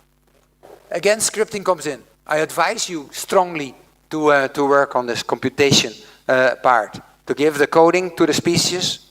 This is letter A, how it goes from A till Z, how it leads to this barcode, ultimately, of plants that forms this composition. Buildings, idem dito, make pixels that can drive on the base of that green dip, these buildings that help to show the plants also in the cohabitation with the houses. Here we train the plants again. We show every species. We did this in Delft to test how many rooting do they need, and then bring it to the Floriade to show what that could be done. Then I get nice renders, different renders on how that would look like. And we started with the public space. You can see it here in the wider streets, the narrower streets, and the plantation on the, of the arboretum on all the sides. And that leads to this element. We work bridges that are completely recyclable and are made with plants instead of without plants. We have the boulevard that goes all around. We have a loop to combine it with all the, say, cities around it. We make plazas with different landscape architects that are celebrating the mixing chambers of this species. And then we make the buildings. Some are horrible. And of course, something worked not out with some of the developers that are there. Some are better. These woodies are quite good to do that. The central building was a nightmare. It was social housing, and the operator didn't want to do anything. And we said this could be only a building where all the species come together, and they should show us the catalog. We tried to do it with plants. They refused it. So the only thing we could do to make a painting of glass with all the collection imprinted in here on the facades. Here it's how it showed how people live in it, and how the legenda, the key on the lower floor, explains where the positions are of all the plants and what we can do. We made an art center that is dedicated to water cleaning with these basins, and that houses this exploitation of films on what a bio world could be. I still love them, to work with these artists and to see that this could be a vertical village, some sort of, where the stories that I was just explaining come together. That such a kind of simple test of what are the connection lines of feeding between the species leads to this kind of, I would say, very funny and beautiful films. Or how that also goes ahead in the sky and turns it into a sky city at a certain moment. Or how the production of the elements are connected with each other and leads to this kind of sorting devices. I love the German pavilion because they were daring to make paintings of how Bonn would look like, one of the most boring places in the world, and how they could imagine that fusion of it. I think for some of us it was a helpful tool. I love the Amsterdam Almere pavilion because it's completely recyclable, and it tries to study ecology by a mix of plants. And that's what we have to do, because like the pixel forest is so important because species work together. This is diversity to the max. And that is the new species who they can, how they could live together is very well studied in their pavilion. I take you to the House, which is basically a structure where any biological material is tested in all its composites to see it in the fragments of these houses. I take you to the school where we cover it with this kind of stuff. I take you to the wooden pixel, which is a test of with especially the nodes to make a flexible system to work on this method that I was describing. And that leads, I think, to a beautiful space where, again, the infill is testing this new material, this next nature habitats on this kind of, say, products, or the seawood material, which is harvesting pieces of the sea of the Netherlands. That's the base. It's just closed, this Floriade, with a lot of critique and a lot of discussion, but it's there. And that is, I hope that you have that in mind. There will be always critique. As long that it is not clear that the critique is more than 50% of the population, go on, I would say. Because that is somehow the way how we distill our, and now with this base, we work on the densification, and say 3,500 units will come now soon on this strategy to bring it further. And then an expo makes sense. Then the horror in Hanover, when nothing happened afterwards, is somehow compensated in this effort. And what's then next? Well, now I go further, because now we did this, but we have to speculate on the future, the trends that are there, and how to study trends. If you see what drones are doing, they do a lot maybe at the moment, but they will reduce if we find another kind of transporter in the biological material that comes into it. Automation will be a constant factor the coming time in these graphs. So there's many things that describe the future in technology, and that goes ahead with inventions. Algae facade, nice. in Hamburg, but we need more kind of species to grow with that plankton in our facades, the energy as well as the cooling. And I can imagine that gradually a city will look like that if we start to look at it. If I want to have self-healing concrete, super important to repair, I need these inventions the coming 200 years to make that believable. And that will change the city also. And gradually we repair our concrete, we alternate and we turn it into other, say, beauties. This would be a dream. Or if it's breathing our buildings and the skin, helping the oxygen level in the city, then I need these products to make that even more believable. And then gradually these breathing towers will help to accommodate our climate change.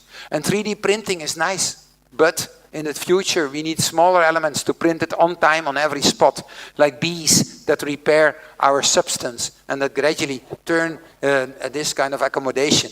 But we also need unprinting to redo the material that comes out of it, and that process is done. We can bet on champignons, on mushrooms, but there are more species that help gradually to make this rhizome that transforms the concrete production into something which is wilder and inclusive for nature and for all the elements that are there. And if we want to use plants, then I have to change the DNA of plants. I have to, the lignin production or the woodification have to be helped and unhelped. The branching has to be helped, so that maybe in the end we start with Stefano Boeri, but then gradually we make it into much more bigger fantasy, where I would like to make this kind of sponge that goes over the planet and gradually turns it into a breathing green environment. And that would transform a blue planet into a green one. That is accompanied with all these processes that we need and that some of you are now studying. That needs, this doesn't work as a film. No. Oops. This is terrible. No. And that leads to a planet that somehow this is done with Tonic, this advertisement, to show that it can be much more vivid, active, and spatial. And then, somehow, not everything was urbanism, everything became landscape, is what you have witnessed, I think, in this lecture. And that leads to an observation that that Yuval made in Sapiens, where biology enables, culture forbids. There was someone this afternoon talking about culture a lot. But it's a nice quote, I would say, from a biological perspective, nothing is unnatural, is what this is stressing. And with that, I come into chapter number 7, where I dream about biotopia, basically. From utopia and dystopia into this biotopia, where we use this year to think about that and to bring that together. We started in this first semester by designing the biggest house thinkable, design the world. We used some slogans to understand that you did, that you hang up, that you maneuvered through the space, but it somehow reminds us during this half year of what we are doing. And what is next? We work on the design with nature, towards nature instead of outside it, and define then this biotopia. What is it? A world that is fully biological, quickly and responsively degradable, adaptable, hyper-green and cool, with an updated synergy and ecosystem of built and non-built, of man and nature. How does it look like? Small film on Baba Papa. Baba Papa was a transformer, basically. Do you see how I sleep in that way and I need this space to breathe? I know, it's a bit claustrophobic, but it's conceptual. So what happens if I stand up? This stuff push me up, like in Charlie Chaplin's film, and I need space before. How big is that space that I basically need? I walk, and the space walks with me. It closes itself in the back after a couple of minutes. If I want to look up, yes, I can. I can do the information. If I need light, I want to do that. And I remember that Hermann Hertzberger told also me, make windows that does this, that you do this feeling, because that helps the gymnastics, but also the beauty of opening up. Can we create stuff that can do that? If I want to meet someone, here my son, his dog, How can it open itself and mitigate on that same second? If I wash my hands, I think pipeworks we don't need. Everywhere, this rubber, this material guides water to you so that you can do that. And yes, I can jump wherever I want and find this pool next to me. That is so I swim in this space, this temporal space. There's light coming from a distance. And this section shows and shows also the question: who is moving? Is my house moving, or am I moving? Is what this basically is, and that is the contradiction I think that happens over time. We split again. Son goes to school. I need a shower. It's Peter Zumthor avant la lettre. We can do that. We can copy any architect. Don't worry at that moment to do that. Clothes come to you, natural clothes in that way, grown by. I can select any jeans from that self-growing collection. I go further. I want to cook. Products come, given by the trees and by the chains of transports that are there. The material is cooking, boiling, and I can cook over there. So this film describes every minute of the day how we face flexible space, how we face minimal space in different tools. What was nice in the Kunsthalle a couple of weeks ago, that somehow you did it in the Light Festival in a more biological way. So you see films, still light, and not there but beautiful, that somehow dream about this kind of transformative Barba Mama, ultimately, that we would like to make. And what is then next? We hope to have, in the beginning of January, an exhibition. We are aiming to add cables on the walls so that you can use it afterwards freely to hang everything in these atriums in that moment.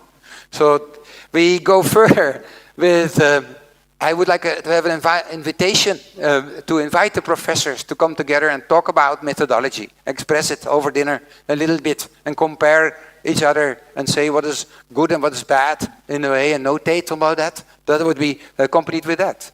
What's the next? Then the semester 2 starts. And now we don't design the world anymore, then we design Czechoslovakia, Czech Republic in that way. Maybe a little bit of Slovakia because I have some troubles with the Tatra. So there is a... We'll see how far we come in that way and to apply that in that way. There will be a workshop in May coming up, the CZ workshop, where with Archip, with the university in Liberec and in Brno, we are trying to fantasize on that combination so that it will be then used as an exhibition in the end of the year. And what's then next? My final quotes, an epilogue. This was what I'm trying to do. I only talked about 3 components today. So there's work to do, and it should be continued. Děkuji.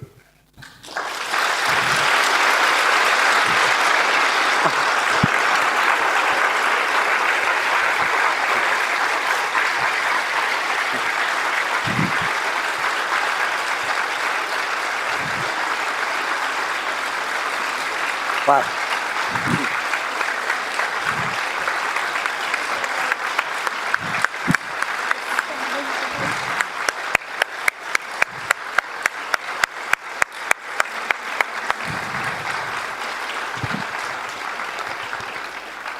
Thank you very much.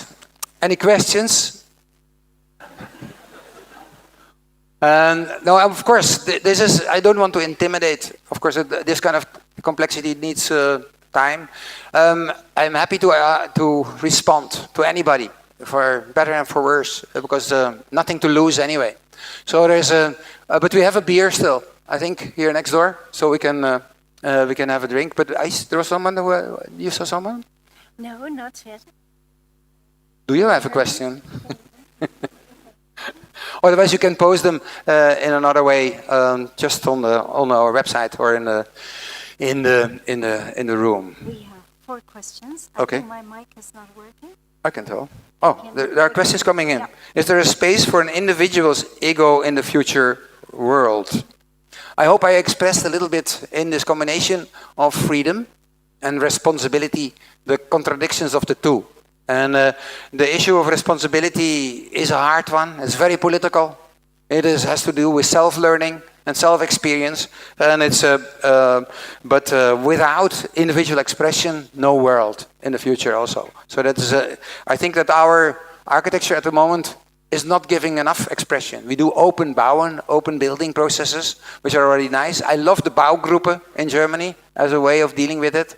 But and I think it's good that the Dutch government gave like 10% of the build production should be on a Bouwgroepen co-op base. And I think you have to do that also. So that's to explore the unknown and to explore the collectivities. Second question, what do you think will be future of architects with rising abilities of artificial intelligence? I'm not afraid of a doom scenario that architecture would not exist. Don't worry. The only thing what is much more stupid is to react with a kind of defense mechanism. So on one hand, yes, you have to, according to me, universities have to dedicate themselves to this artificial intelligence in somehow, to build up criticism as well as knowledge so that you can collaborate with the engineers on this. So we have to do that in-house in that way. And yes, space is a tool.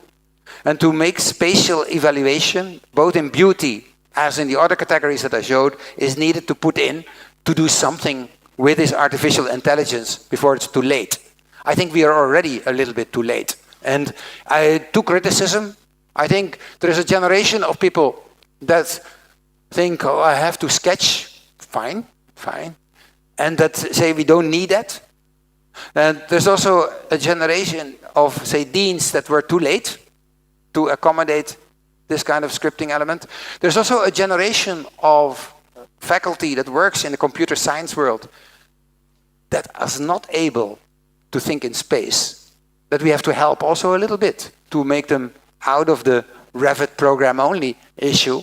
So it is there's things to do to make this question, say, redundant. How do you compare mentality of Czech students to Dutch, even after a few months here? The good thing is it's just short now, so this is political. The studio is super nice because people want to work in a way. No, compare it not with Dutch, but with Yale or Princeton or Harvard.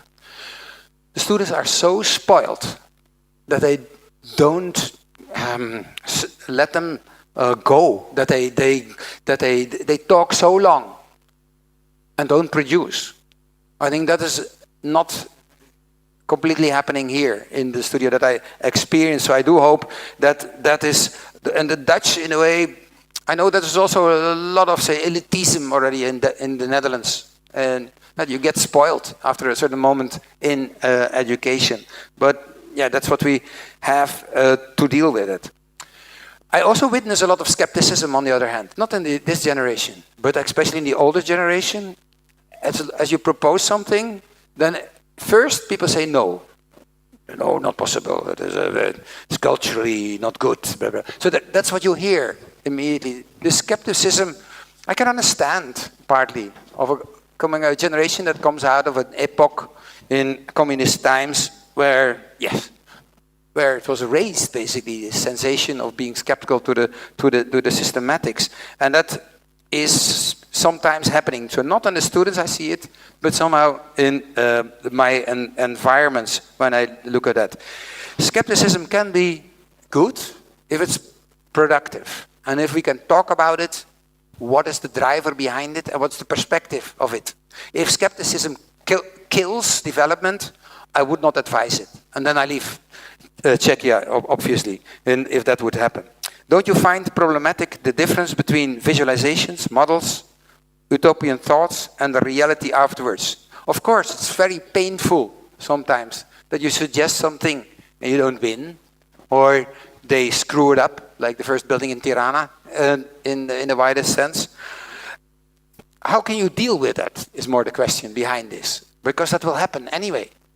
Crisis, this 20 crises of this summer, I didn't expect them. or maybe I should have expected a little bit more because of the research we do.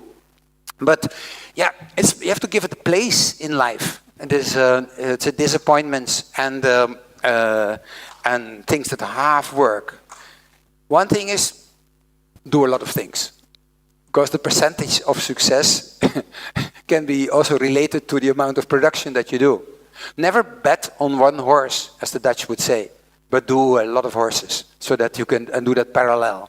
Find collaboration so that you can share appointments and disappointments is what I would mention. And be super, how can I say that, sharp in thinking about when, because sometimes a deception is also fruitful. I would not say that say the current, say, real estate crisis has also its good elements in it. And immediately put them in your projects within the next and comment on that from that perspective with all the knowledge that you have. I think that's the souplesse that we need to have in life and especially in architecture, which is domain of frustration and but also of glory and of beauty. So that is how to deal with that. And I hope that gives a bit of a reflection of the questions that you had. Thank you for posing them. This helps me also to formulate a little bit these nuances. Now I need a drink. I see you there. Thank you very much, Winnie. Thank you for starting this November talks, and thank everybody for coming. And if you need to repeat it, it's going to be on the YouTube channel of the faculty. Thank you. Okay.